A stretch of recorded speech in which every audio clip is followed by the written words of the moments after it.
আচ্ছা আচ্ছা, তোমার বাড়ি কোথায়? আমার বাড়ি নোয়াখালী। তুমি পড়ালেখা করো? জি।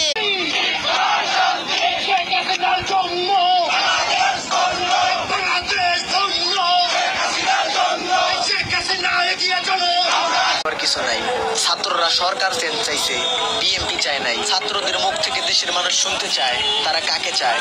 এই ভিডিওটা উড়াদুরা শেয়ার করে তাদেরকে জানায়। তারা নিজেদেরকে মেধাবী দাবি করে, কিন্তু তারা প্রধানমন্ত্রীর বক্তব্যটা আপনি চিন্তা করেন, প্রধানমন্ত্রী কি বলেছিল যে মুক্তিযোদ্ধার নাতি নাতনিরা কোটা পাবে না, তাহলে কি রাজাকারের নাতি নাতনিরা কোটা পাবে? মানে উনি প্রশ্ন করছে, কিন্তু কি আপনাকে বলেছে নাকি আপনার কাছে প্রশ্ন করেছে?